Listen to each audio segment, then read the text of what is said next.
মুসলমান দাবি করছে, যারা মুসলিম দেশ বলে আপনার প্রচার করছে, আজ তারাই কিছু অসৎ মানুষের কিছু দেশের গোলামি করে কিছু দেশের কাছে বিক্রি হয়ে আজ সাধারণ মুসলমানকে মৃত্যুর মুখে ঠেলে দেওয়া হচ্ছে। আমরা সাধারণ মুসলমান সেটা আমরা ভাবতেও পারছি না, সেটা দেখতেও পাচ্ছি না। তাই বড় আজ কষ্টের কথা, কষ্টের বিষয় যে আজ ইসলাম প্রচার করায় প্রায় 1500 বছর। আজ 1500 বছর পরে, আজ 1500 বছরের পর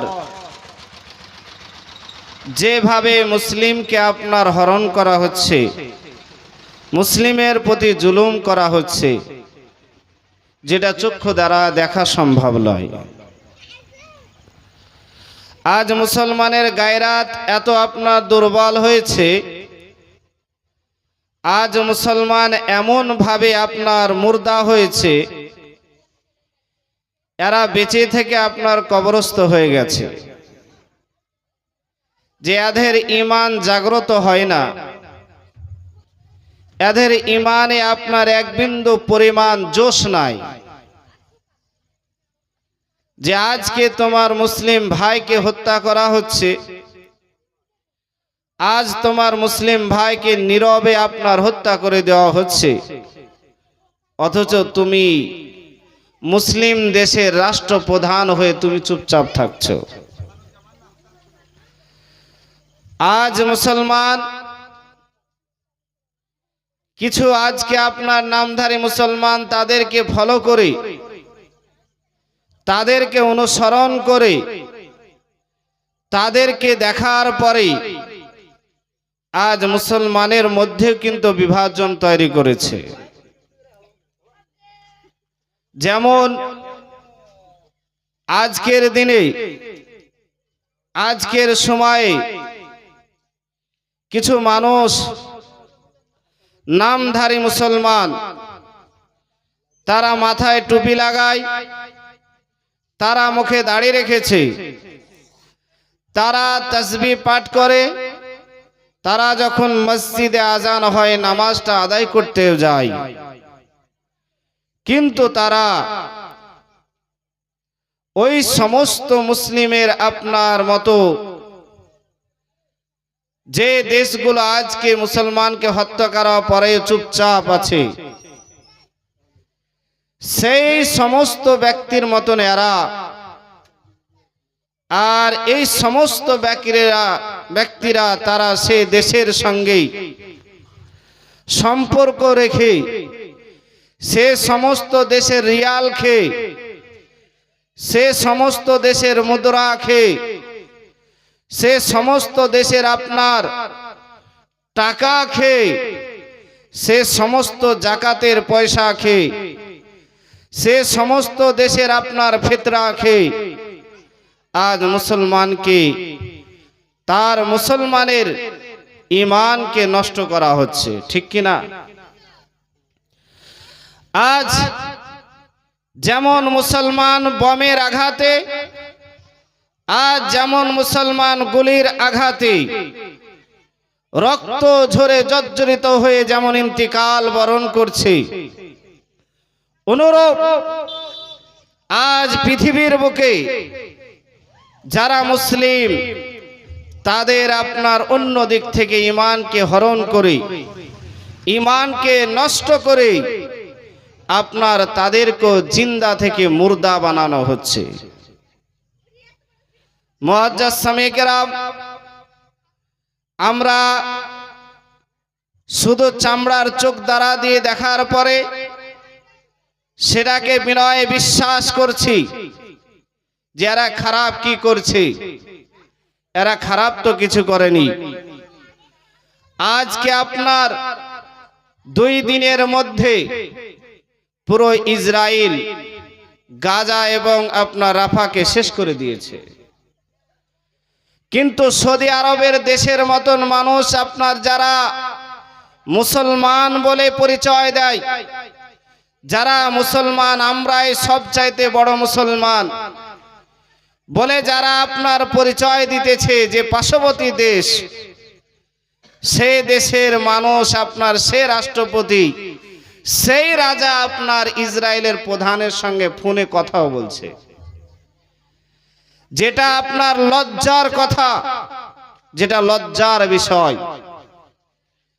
যে মুসলমানকে এখন আপনার ইমানি জজবা নিয়ে সালাউদ্দিন আইয়ুবীর মতন হওয়া দরকার ছিল, যে মুসলমানকে উমারে ফারুকের মতন আপনার হওয়া উচিত ছিল, যে মুসলমানকে হযরত আলী রাদিয়াল্লাহু তাআলা আনহুর মতন হওয়া উচিত ছিল, কিন্তু আজকে দেখা যাচ্ছে যে রাসূলে কায়নাত সাল্লাল্লাহু তাআলা আলাইহি ওয়াসাল্লামের সময়কালে মুনাফিকেরা যেমন আপনার মুনাফিকি করার পরে ইসলামকে নষ্ট করার জন্য মসজিদে নববীতে আপনার রাসূলে কায়নাত সাল্লাল্লাহু আলাইহি সাল্লামের পিছনে নামাজ আদায় করেছিল। নবী মুস্তাফা সাল্লাল্লাহু আলাইহি ওয়াসাল্লাম গায়েবের সংবাদদাতা নবী সকল আপনার মুনাফিককে মসজিদে নববী থেকে তাড়িয়ে দিয়েছিল। যখন রাসূলে কায়নাত সাল্লাল্লাহু আলাইহি ওয়াসাল্লাম দুনিয়া থেকে পর্দা নিলেন, মুনাফিকের আবার মাথা চাড়া দিল। তারা আপনার একজন নয়, উমারে ফারুকের মতন সাহাবীকে তারা শহীদ করেছিল। হযরত ওসমানে গনি রাদিয়াল্লাহু তাআলা আনহুর মতন সাহাবীকে এরা শহীদ করেছিল। হযরত আলী কারামুল্লাহ ওয়াজহুল কারীমের মতন সাহাবীকে এরা শহীদ করেছিল। এরা কেউ আপনার বেনামাজি ছিল না, এদের মধ্যে দাড়ি ছিল না এরকম কোনো ব্যক্তি ছিল না, এদের মধ্যে মাথায় টুপি ছিল না এরকম কোনো ব্যক্তি ছিল না, এদের গায়ে জুব্বা ছিল না এরকম কোনো ব্যক্তি ছিল না। এরা সবাই নামাজি ছিল, এরা সবাই আপনার দাড়িওয়ালা টুপিওয়ালা ছিল। এরা কেউ আপনার ইহুদির মতন, খ্রিস্টানের মতন, জৈনর মতন, বৌদ্ধর মতন আর অন্য কোনো কাফেরের মতন তাদের ব্যবহার ছিল না। ব্যবহার কার মতন ছিল? মুসলমানের মতন ছিল। কিন্তু এদের অন্তরে মুনাফিক ভরা ছিল। এরা প্রকৃতিভাবে মুসলমান ছিল না। এরা মুসলমানকে কখনো আপনার বিশ্বাস করেনি, এরা কখনো ইসলামকে বিশ্বাস করেনি, এরা কখনো ইসলামকে মানেনি। এরা শুধু ইসলামকে নষ্ট করার জন্য বহুরূপী ভাবে মুসলমান সেজেছিল। আজ 1500 বৎসর পরে সেটা প্রমাণিত হতেছে। আজও এই পৃথিবীর বুকে কিছু আপনার মুসলমান দাবি করছে, কিন্তু তারা ভিতর থেকে আপনার ফিলিস্তিনের মতন দেশটাকে, ফিলিস্তিনের মতন যে জায়গায় বহু নবী এবং রাসূলের মাজার শরীফ রয়েছে, যে দেশে আপনার হযরতে মুসা আলা নবী আলাইহিস সালামের মতন জালাল কদর আপনার নবী আপনার রাসূল যেখানে আপনার আরাম করছেন, হযরত ইব্রাহিম আলাইহিস সালামের মতন নবী রাসূল যেখানে আরাম করতেছেন, যেখানে দাউদ আলাইহিস সালামের মতন নবী রাসূল আরাম করতেছে, সেই দেশকে আজকে নিস্ত নাবুদ করে দেওয়া হচ্ছে। মুআজ্জাজ সামে কেরাম, অথচ মুসলমান চুপচাপ হয়ে আছে। চারিদিক থেকে চুপচাপ, কোনো শব্দ নাই। চারিদিক থেকে আজকে মুনাফিকের মতন আপনার তারা চুপচাপ হয়ে তারা শুধু আপনার চোখ দ্বারা দিয়ে দেখছে। আজকে দেখে বড় আফসোস লেগেছে যে আপনার যে বোমা আপনার বাজি করা হচ্ছে, সে বোমাতে আপনার ইট পাটকান নয়, মানুষ যেন মনে হচ্ছে আকাশের দিকে উড়ে যাচ্ছে। মুআজ্জাজ সামে কেরাম, আজ মুসলমান আছে কোন জায়গায়? আজ আপনি শুধু ফিলিস্তিন দেখছেন, ভারতবর্ষের বুকে দেখেন যে সরকার আজকে আমাদের দিল্লির বুকে বসে আছে, যে সরকার কোনোদিন কোনো মানুষের ভালো করেনি, আজকে ওয়াকাফ বিল আসার পরে বলতেছে মুসলমানের ভালো করছে। যে যোগী সরকার বলল ঈদের দিন আপনার কোনো নিজের বাড়ির ছাদে পর্যন্ত নামাজ আদায় করতে পারবে না, আলবেদার জুমার নামাজটা তুমি রাস্তায় আদায় করতে পারবে না, সে যোগী সরকার বলছে যে এটা আপনার মুসলমানের জন্য ভালো বিল। মুআজ্জাজ সামে কেরাম, জাগ্রত হবেন কবে? যেদিন আপনার মসজিদে তালা পড়বে, যেদিন আপনার কবরস্থানে বুলডোজার চলবে। আজকে কবরস্থানবাসীর জন্য জালসা করেছেন যে আপনার আমাদের কারের মা গেছে, কারের ভাই গেছে, কারের বাপ গেছে, কারের বোন, কারের আপনার আত্মীয় স্বজন ওই কবরে শুয়ে আছে, তাদের রুহের মাগফিরাতের জন্য আমরা দোয়া করব, নাকি বলেন? যেদিন আপনার কবরস্থানই থাকবে না, যেদিন আপনার মসজিদ থাকবে না, যেদিন আপনার থাকার জন্য পা ফেলার জন্য জায়গা থাকবে না, সেদিন দোয়া তো দূরের কথা, আপনি আরাম করার জায়গাটা পাবেন না। আজকে মুসলমান এত গায়রাত হয়েছে, চুপচাপ শ্রবণ করে চলে যাচ্ছে। এরা আজকের সমাজে মুসলমান আপনার এত ভীতু হয়েছে যে আপনার এদেরকে আপনার একবারও মনে ঈমানের জজবা ওঠে না। যদি বলা যায় যা হচ্ছে হোক, কি হবে? এরে মুআজ্জাজ সামে, আপনার মেয়ে, আপনার ছেলে, আপনার স্ত্রী হাসরের ময়দানে আপনার পক্ষ থেকে সাক্ষী দেবে না। সেদিন বলবে না যে আমার স্বামীকে পাঠায়নি, যে আমার প্রয়োজন ছিল এর জন্য আমি জিহাদের ময়দানে পাঠাইনি, আমি ইসলামকে রক্ষার জন্য পাঠাইনি, এটা কখনো বলবে না। সে বলবে তার কি বিবেক ছিল না, তার কি বুদ্ধি ছিল না, তার কি জ্ঞান ছিল না যে স্ত্রীর চাইতে ইসলাম আগে, সন্তানের চাইতে ইসলাম আগে, আপনার আত্মীয় স্বজনের চাইতে ইসলাম আগে, মায়ের চাই ইসলাম আগে, বাপের চাইতে ইসলাম আগে, পাড়া প্রতিবেশীর চাইতে ইসলাম আগে, তোমার এমনকি জানের চাইতে ইসলাম আগে। এটাই যদি সে না বুঝতে পারে, আমার কিছু যায় আসে না। সেদিন আপনার সন্তান আমার সন্তান হবে না।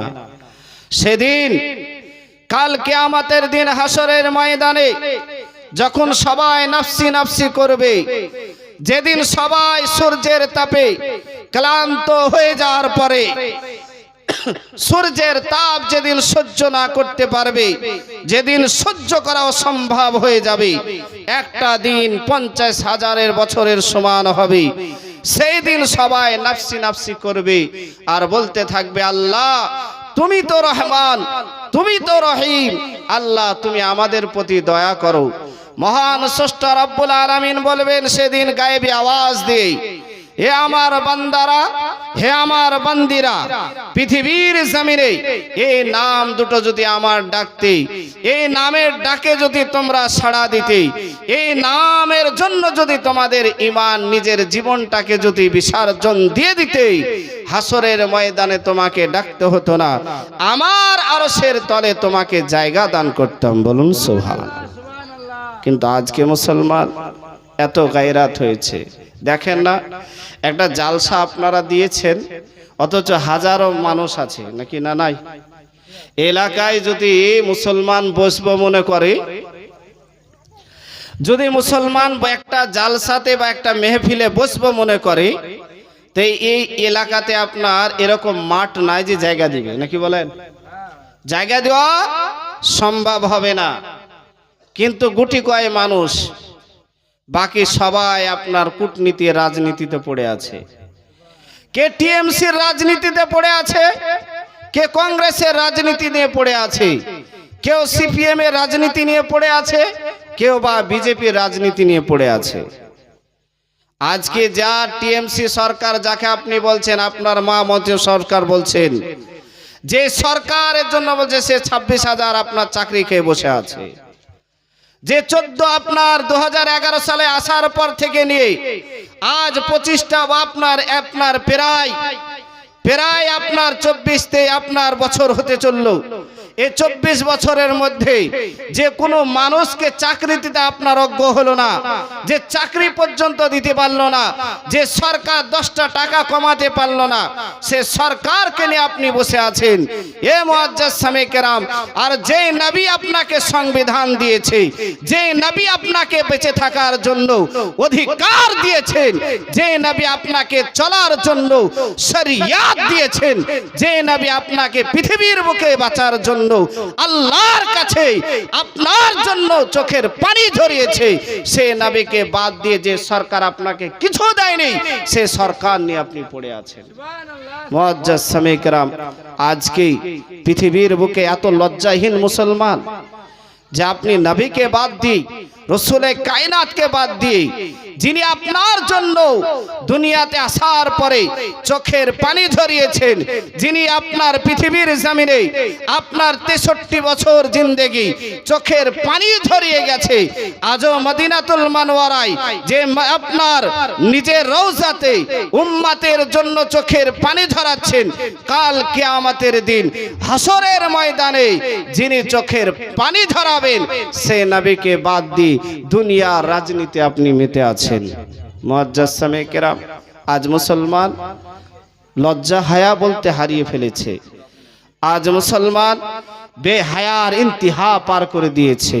মুআজ্জাজ সামে কেরাম, আজকে দেখে মুসলমানকে লজ্জা লাগে। মুসলমান গো বুড়ে হয়ে যাচ্ছে, তাও দাড়ি রাখতে লজ্জা বোধ করছে। 60 বছর বয়স হয়ে গেছে, তা বলছে যে দাড়িটা রাখো, বলে আমাকে ভালো লাগে না দাড়ি রাখলে। কত লজ্জার বিষয়। মুসলমান, তোমার 60 বছর বয়স হয়ে গেছে, কখন আপনার ইসরাইল আলাইহিস সালাম আসার পরে তোমার জানটাকে হরণ করে নিয়ে চলে যাবে, সেদিন তোমার এখনো বলছে যে আমার বয়স হয়নি। তোমার যে চামড়াগুলো ছিল, সে চামড়াগুলো জড়ো হয়ে গেছে। তোমার যে ক্ষমতা ছিল, সে ক্ষমতা তুমি হারিয়ে ফেলেছো। তারপরও বলছে আমার বয়স হয়নি, তুমি বিলেট নিয়ে তারপরে প্রতিদিন চাচাচাচি করছো। তোমার লজ্জা হায়া লাগে না? তোমার শরম লাগে না? তুমি এত বেহায়া যে নবী মুস্তাফা সাল্লাল্লাহু আলাইহি সাল্লামের সুন্নাতকে দিন রাত তুমি আজকে জবাই করছো। মুআজ্জাজ সামে কেরাম, আজকে মুসলমান কোন জায়গায় আছে? আজ মাহে রমজান গেল, আজকে মাহে রমজান, আজ প্রায় 1 সপ্তাহ হলো, নাকি বলেন? আজ রবিবার, 1 সপ্তাহ হলো। 1 সপ্তাহের মধ্যে দেখেন গা আপনার আজকে মসজিদে খুব জোর যদি পান তো 5টা থেকে ছোট মুসল্লি, তার বেশি পাবেন না। কিন্তু এই 1 মাস ধরে বাপরে 2 কাতার 3 কাতার যে কত যে মুসলমান ছিল, সব মুসলমান মসজিদই ছিল। আর যেমনই রমজান পার হয়েছে সব আল্লাহওয়ালা হয়ে গেছে না, সব দিনদার হয়ে গেছে, মুত্তাকিন হয়ে গেছে। আর তো রোজা নাই, আর নামাজও নাই। মুআজ্জাজ সামে কেরাম, এত বেহায়া মুসলমান। নামাজ কি শুধু 1 মাসের জন্য ফরজ ছিল? নামাজ কি শুধু আপনার একদিনের জন্য ফরজ ছিল? যে ঈদের নামাজের জন্য আপনার কত ছুটাছুটি আর মারামারি আর কাটাকাটি হানা, নাকি বলেন? যে আপনাকে নতুন করে কিছু ট্রেন আপনার বেশি করে চালাতে হবে, শ্রমিকেরা আসবে, ঈদের নামাজ পড়বে। মুআজ্জাজ সামেকের ঈদের নামাজটা গ্রামের জন্য ফরজ নয়, ওয়াজিব নয়। তোমার নামাজ 5 ওয়াক্ত নামাজ তোমার প্রতি ফরজ, তুমি সেই নামাজটা আদায় করো। ঈদের নামাজের জন্য তোমাকে দৌড়ে আসতে হবে না। ফরজ নামাজের জন্য যখন ডাক আসবে তখন তুমি ছুটে এসো, মহান স্রষ্টা রব্বুল আলামিন তোমার উপরে রহমত নাজিল করবে। কিন্তু আজকে আমরা ঈদের নামাজ পড়ার জন্য ছুটে আসি, যেগুলা 5 ওয়াক্ত ফরজ নামাজ সেগুলো আপনার পড়ার জন্য ছুটে পালায়, আর নাকি নামাজের যখন সময় হয় তখন ছুটে পালায় অন্যদিকে, নামাজের দিকে যায় না। এই তো মুসলমান, এই তো আমরা মুসলমান হয়েছি, এই তো আমাদের মুসলমানের পরিচয়। আল্লাহর নবী সাল্লাল্লাহু তাআলা আলাইহি ওয়াসাল্লাম বলেন, যে মুসলমান নামাজ না পড়ে সেই মুসলমানের আমল হচ্ছে কাফেরের মতন আমল। আপনি মুসলমান হওয়ার পরেও আপনার আমল কেন কাফেরের মতন হবে? আপনি মুসলমান হওয়ার পরও আপনার কাজ কেন কাফেরের মতন হবে? আপনি মুসলমান হওয়ার পরও আপনার চলনটা কেন কাফেরের মতন হবে? আপনি মুসলমান হওয়ার পরও আপনার কথাটা কেন কাফেরের মতন হবে? আপনি মুসলমান হওয়ার পরও আপনার সমস্ত আপনার চরিত্রটা, আখলাকটা, আপনার দেহটা সব কাফেরের মতন কেন হবে? আপনার ব্যবহারটা হওয়া দরকার আছে রসুলে কায়নাতের মতন। আপনার আদর্শটা হওয়া দরকার আছে রসুলে কায়নাতের মতন। আপনার ব্যবহারটা দরকার আছে রসুলে কায়নাতের মতন। মুআজ্জাজ সামিঈ কেরাম, আজকে মুসলমান বড় লজ্জা লাগে যে আপনার দেখার পরেও যে যারা আপনার দেখবেন বেশি বেনামাজি, তারা আপনার আজকে ধর্মকে নিয়ে খুব আলোচনা হয় না? খুব বাপরে, ওই বাপরে ইসলামের এত বুঝেছে যে আপনার মৌলবীর বেটা মৌলবী, ওই এত বড় মৌলবী বুঝলেন যে ওর বাপও মৌলবী, ও মৌলবী। আর যদি মৌলবী দেখে তো ও আরো উস্কানি উঠে যে এরা কি জানে, ওর চাইতে আমি কম জানি নাকি, ও সব বুঝে নিয়েছে। আবার অথচ ফজরের আপনার টাইমে না পা খেয়ে শুতে থাকে, ফজরের নামাজটা আদায় করে না। ও যদি বেশি বুঝলো তা আমার চাইতে তো বেশি ওকে আদায় করা দরকার ছিল নাকি, বলেন ঠিক কি না? একজন মৌলবীর চাইতে তার আমলটা বেশি হওয়া দরকার ছিল, তার আদর্শটা মৌলবীর চাইতে বেশি ভালো হওয়া দরকার ছিল, কিন্তু ওদিকে লাই। ও কি জানেন, ওই আপনার ওই সমস্ত ব্যক্তির মতন যারা মুনাফিক যারা ব্যক্তি, তারা যেমন ইমানদারকে দেখতে পারে না, ঠিক ওই মুসলমান ওরকম তার আমল যে একজন ভালো মানুষকে দেখলে পরে তার সহ্য হয় না। মুআজ্জাজ সামিঈ কেরাম, তুমি কেমন মুসলমান যে একজন যার কাছে শিক্ষা নেওয়া দরকার তাকে তুমি হেনস্থ করার চেষ্টা করছো? যার কাছে তোমার জানা দরকার তাকে তুমি বলছো যে তার চাইতে আমি বেশি বুঝি। কেমন মুসলমান তুমি? মুআজ্জাজ সামিঈ কেরাম, আজকে মুসলমানের মধ্যে সব কিছু ভরা আছে না? নাই, সুদে মুসলমান ভরা।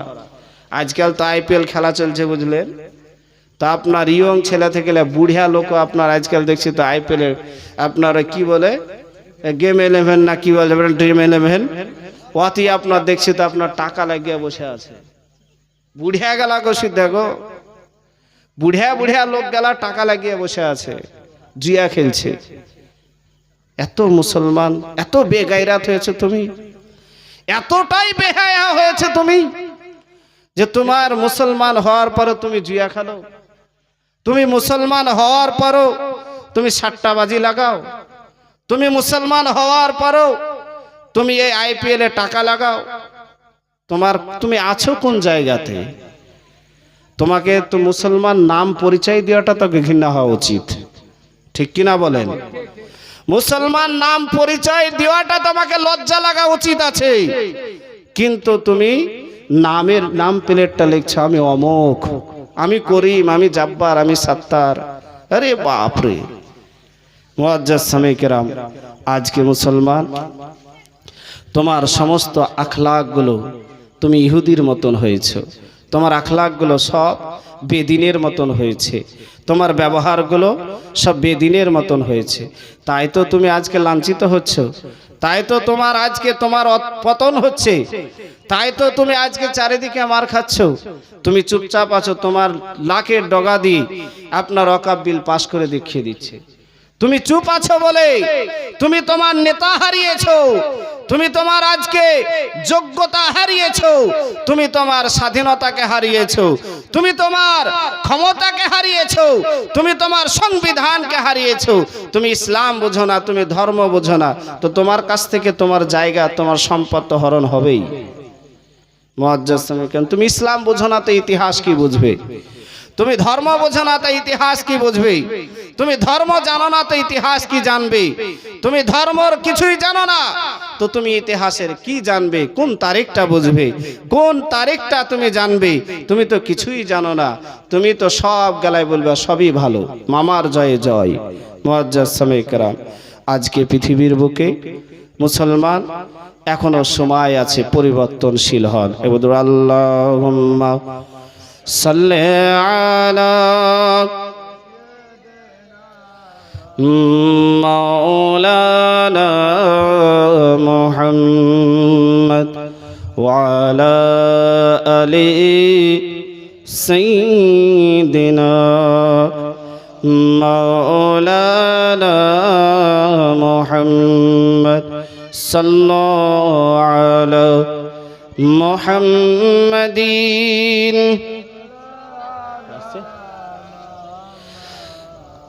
हर दम ज़बान से निकालो पाक नामे मोहम्मद हर दम ज़बान से निकालो शफीआना मोहम्मद सल्लल्लाहु ताला अलैहि वसल्लम। मुअज्जज़ सामीঈन किराम, आजकल देखবেন যে যত আপনার ওই সুদের কারবার গলা হয়, সুদের হয় না, তো আপনার ওই বেধর্মীদের কাছে যায় না, মুসলমানের ঘরে ঘরে যাচ্ছে আজকে। সে জানছে যে এরাই নিবে, আর আজকে সব চাইতে আপনি লিস্ট উঠিয়ে দেখুন, সব চাইতে মুসলমান আজকে সুদে আপনার লিপ্ত আছে, সব চাইতে বেশি মুসলমান সুদে লিপ্ত। যে নবী করিম সাল্লাল্লাহু তাআলা আলাইহি ওয়াসাল্লাম বলেন, যার বাড়িতে সুদ আপনার ঢুকে গেছে তার বাড়িতে আল্লাহর রহমত আপনার উঠে গেছে, তার বাড়িতে আল্লাহর গজব নাজিল হয়ে যায়। অথচ মুসলমান আজকে প্রতিটা আপনার প্রায় ধরেলেন, হয়তো দু চারটা বাদ আছে, নাহলে সব বাড়িতে সুদে আপনার ভরা। সবাই গোষ্ঠী থেকে লিয়া বলেন, আর আপনার বন্ধন থেকে লিয়া বলেন, আর ব্যাংকিং লোন থেকে বলেন, আর আজকাল তো আপনার ইয়ং ছেলেরা আপনার এনএফটি না কি বলছে, ওয়াও করছে, মানে ওই জুয়াও চলছে, আপনার ওই সুদও চলছে। আর আপনার যদি বলতে যাওয়া যায় বলে ওটা আবার সুদ হলো নাকি, পাকা সুদ ওটা। আপনার গোষ্ঠী যেমন সুদ, বন্ধন লোন যেমন সুদ, একজনের কাছে 10 টাকা নিয়ে আপনার 15 টাকা ফেরত দেওয়া যেমন সুদ, এনএফটি করাওটা তেমনই সুদ। তোমার যে মুসলমান যুব সমাজ আপনার সুদে লিপ্ত থাকবে, যে যুব সমাজ আপনার সুদে কারবার করবে, সেই ইসলামের জন্য কি করবে? যে নবী করিম সাল্লাল্লাহু তাআলা আলাইহি ওয়াসাল্লাম ইসলাম প্রচারের জন্য, ইসলামের জন্য সর্বপ্রথম আপনার সমাজকে আপনার নোংরা থেকে আপনার পরিষ্কার পরিচ্ছন্ন করার জন্য নবী মুস্তাফা সাল্লাল্লাহু তাআলা আলাইহি ওয়াসাল্লাম সমস্ত সমাজ থেকে খারাপ বস্তুকে আপনার ধ্বংস করার জন্য নবী একটা নাম দিয়েছিলেন হিলফুল ফজল। সেই জায়গাতে 40 জন ব্যক্তিকে আমার নবী নিয়েছিলেন, সকলেই আপনার যুবক ছিল, কেউ আপনার বুড়ো ছিল না, বুড়া কেউ ছিল না, সবাই যুবক ছিল। মক্কার বুকে যেখানে আপনার মেয়েদেরকে উলঙ্গ ভাবে নাচানো হতো, যে জায়গায় আপনার ঢোল পিটিয়ে নারীদেরকে উলঙ্গ করে গোটায় গ্রাম ঘুরানো হতো, যেখানে আপনার বাইজে নাচিয়ে টাকা উড়ানো হতো, রিয়াল উড়ানো হতো, যে জায়গায় আপনার সমস্ত নোংরামি মদ খেয়ে মেয়েদের আপনার কার স্ত্রী কার মেয়ে দেখাশোনা হতো না, দিন দুপুরে মানুষের সামনে আপনার আপনার যৌন যৌবন আপনার মিটানো হতো, সেই দেশে নবী মুস্তাফা সাল্লাল্লাহু তাআলা আলাইহি ওয়াসাল্লাম দেখলেন এদেরকে বলে মিটানো যাবে না, এদেরকে বলে বোঝানো যাবে না, এদের কাছে যদি আপনার সমস্ত খারাপকে মিটাতে হয় তো একটা সংগঠন তৈরি করতে হবে। কি তৈরি করতে হবে? সংগঠন তৈরি করতে হবে। নবী মুস্তাফা সাল্লাল্লাহু আলাইহি ওয়াসাল্লাম একটা সংগঠন তৈরি করলেন, যার নাম দিলেন হিলফুল ফুজুল। মুআজ্জাজ সামিঈন কিরাম, 40 জন ব্যক্তিকে নেওয়ার পরে একজন বুড়ো আপনার মানুষ ছুটে চলে যাচ্ছে, আপনার বুড়া খনখনে বুড়া, মেলা হচ্ছে মক্কাতে, ছুটে চলে যাচ্ছে, চোখে কম দেখতে পায়। ওকে বলছে তুমি দৌড়ছো কেন? বলে মোহাম্মদ এখন আমাকে দাঁড় করায় না, আমার খুব তাড়া আছে। বলে ঠিক আছে দাঁড় করাবো না, একটু কাজ আছে, একটু দরকার আছে। বলে কি বলবেন বলেন, আপনাকে শ্রদ্ধা করি যাতে আপনি সত্যবাদী, মিথ্যা বলেন না, তাই আপনাকে শ্রদ্ধা করে আপনি একটু তাড়াতাড়ি করে বলুন।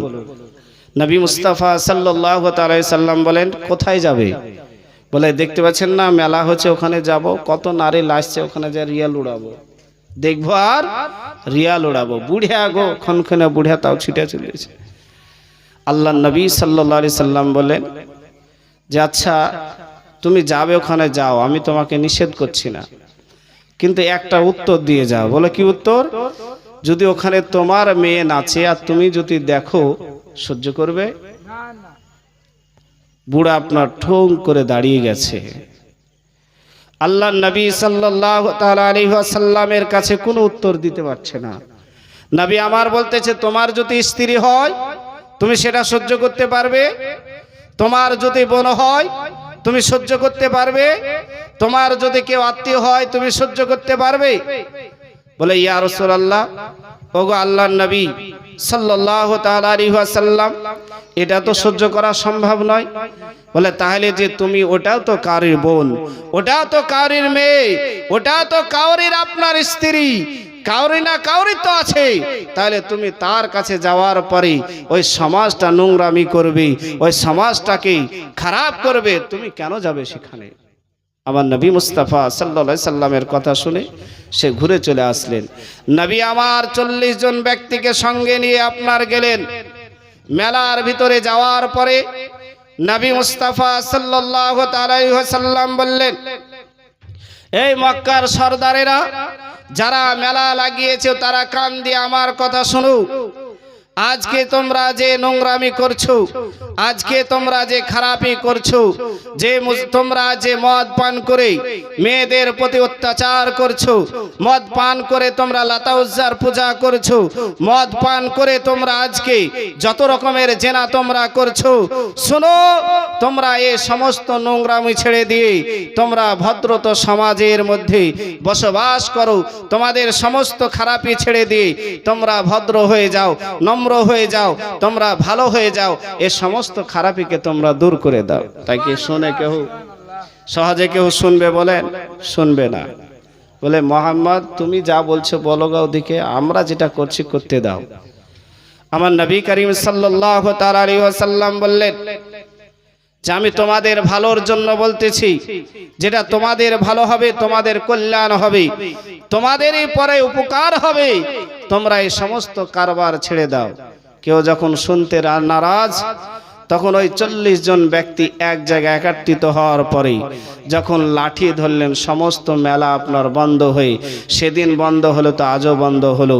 মুআজ্জাজ সামিঈ কেরাম, বলার অর্থ হচ্ছে ইসলামের মধ্যে যদি আজকে যুবক সমাজ যদি আপনার ইসলামকে মেনে চলে, যদি যুবক সমাজ যদি আসলে ইসলামের প্রতি পূর্ণতা বিশ্বাস নিয়ে চলে, যুব সমাজ যদি আজকে ইসলামে নবী মুস্তাফা সাল্লাল্লাহু আলাইহি ওয়াসাল্লামের শরীয়তকে মানে, যদি নবী মুস্তাফার আদর্শকে মানে, নবী মুস্তাফার সুন্নাতকে মানে, নবী মুস্তাফা সাল্লাল্লাহু আলাইহি সাল্লামের সংবিধানের প্রতি যদি আমল করে, পৃথিবীর বুকে এমন কোন শক্তি নাই যে মুসলমানকে ধ্বংস করবে।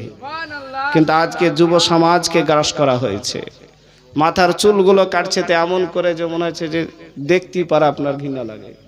এখানে সাদা তো এখানে লাল তো এখানে কালো, দেখেই আপনার কিরকম ভিবিষ্কার লাগছে। তুমি মুসলমান, তোমার চুল কাটিংটা থাকবে নবী মুস্তাফার মতন বা হযরত ইব্রাহিম আলাইহিস সালামের মতন, কিন্তু তোমার কাটিংটা হচ্ছে ইহুদির মতন, আবু জেহেলের মতন, উতবার মতন, শৈবার মতন। তোমার কাটিং হচ্ছে নমরুদের মতন, ফেরাউনের মতন। কখন তুমি গাঞ্জা হচ্ছো আর এখানে একটু চুল রাখছো নাকি? ফেরাউনের মতন। তোমার আদর্শ তো হওয়া দরকার নবী মুস্তাফার মতন, সাহাবীদের মতন, তবে তাবেঈনের মতন, বুজুর্গানে দিন যেভাবে আপনার জীবন যাপন করেছে বা করছেন তাদের মতন।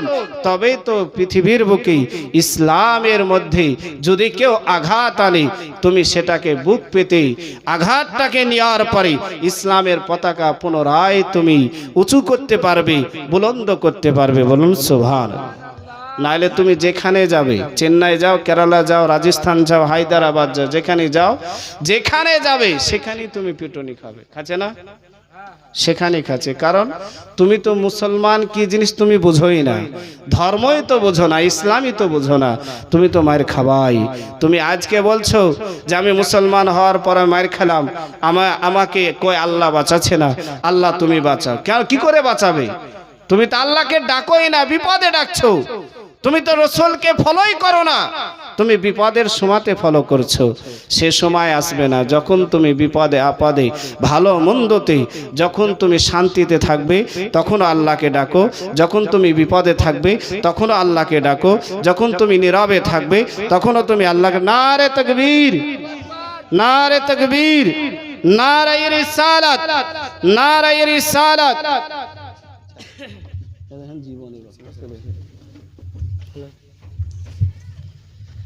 জীবনী বক্তা চলে এসেছেন, আমি আর